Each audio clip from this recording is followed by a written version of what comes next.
Many people question what will take place following the death of Vic Amuso. Presently, Vic holds the official Lucchese boss position. He's currently incarcerated for life in North Carolina at Butner Federal Prison.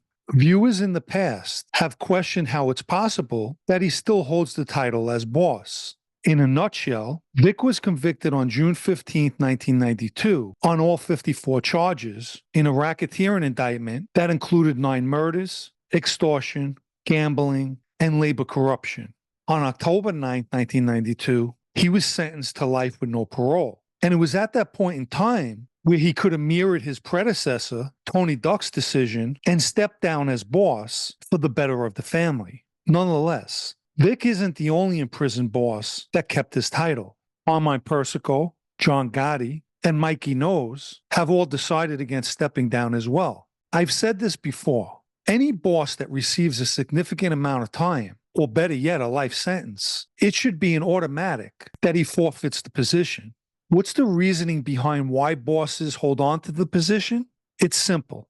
Putting aside their egos, it's the money. For them, splitting the money with the administration, one that includes an acting boss, is far better than receiving nothing. A boss who decides to step down only receives accolades. He was a great guy, a real man's man. It's a shame the poor guy got life. But he won't receive $5 in his commissary.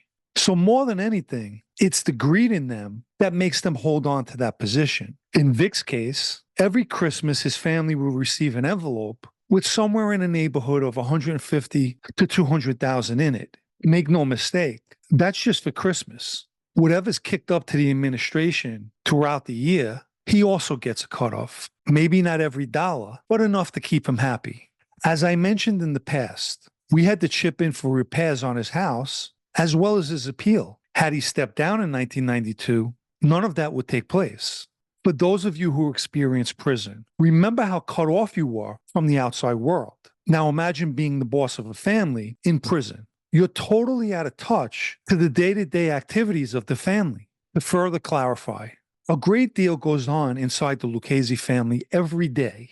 There's always something going on. With that said, it's impossible for Vic to be up to par on the ongoings of the family. Keep in mind, even if he makes a phone call, the calls are monitored. So there's only so much you could say on the phone. He can hear certain things during a visit, but by the time his visitor gets home, 5 more issues within the family transpire. This is why the acting boss position is so crucial.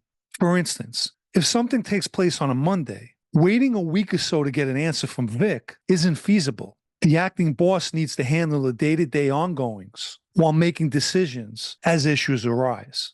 Mikey DeSantis was the person doing just that since he stepped in as the Lucchese acting boss in 2017. I've spoken about the main reasoning behind that move, but to simplify the answer, had the move not taken place, the Lucchese's base of power, without a doubt, would be in the Bronx today. Mikey's held the acting boss position for approximately 7 years now. And as I've also mentioned, the initial plan was that he would warm the seat for Georgie Neck Cipolla, who at the time was on paper, meaning parole. Instead, Georgie Neck was in New Jersey, where he moved, given his old captain position back, with Joe Perna placed in his crew. Why? Because Perna was also on paper, so it made sense. Eventually, Georgie Neck took over the Jersey faction with Big Joe Perna as his acting captain. Big Joe Perna is the son of Michael Perna and the cousin of Little Joe Perna. During my time, he also was the acting captain when Richie DeLuca had the Jersey crew. But as time went on, and being that Georgie Neck is a true blue Brooklyn guy, he wanted out of Jersey. Since his departure, Big Joe Perna became the official captain, and only with the urging of Georgie Neck was Little Joe Perna made his acting captain, which now means the Jersey crew's leadership only possesses one brain thanks to Big Joe Perna. Back to Brooklyn.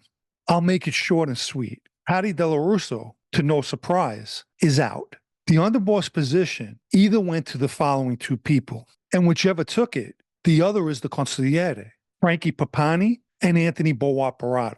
I heard a little whisper about who had what position, but let's leave it at that.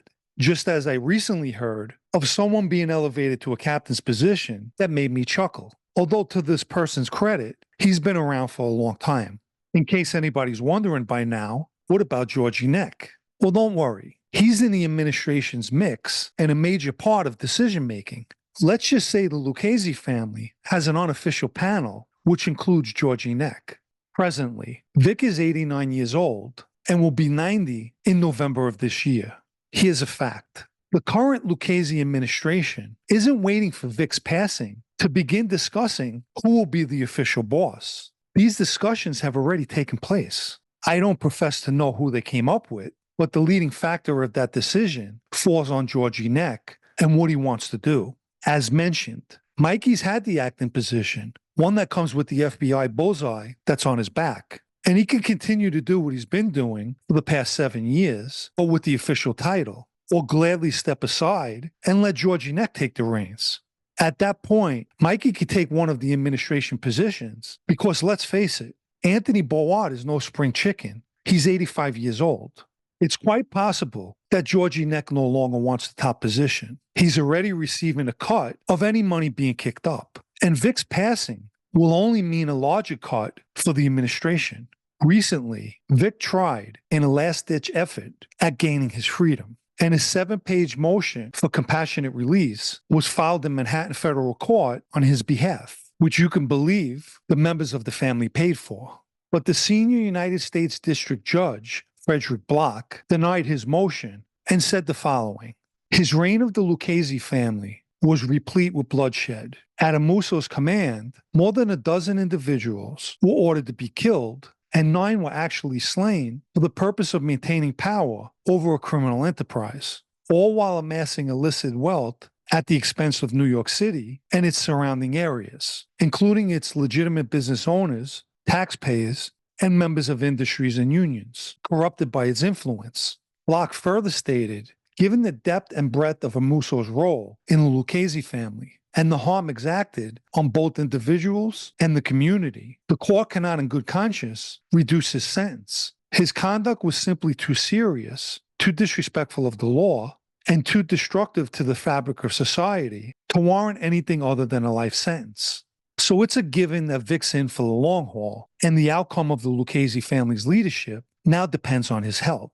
Vic right now is basically just a figurehead, one doing the rest of his life in prison, and happy to receive whatever envelopes are given to his family. And although I don't believe members of the Lucchese administration wish him harm or death, I don't think they'll be too broken up if they receive word of Vic's passing.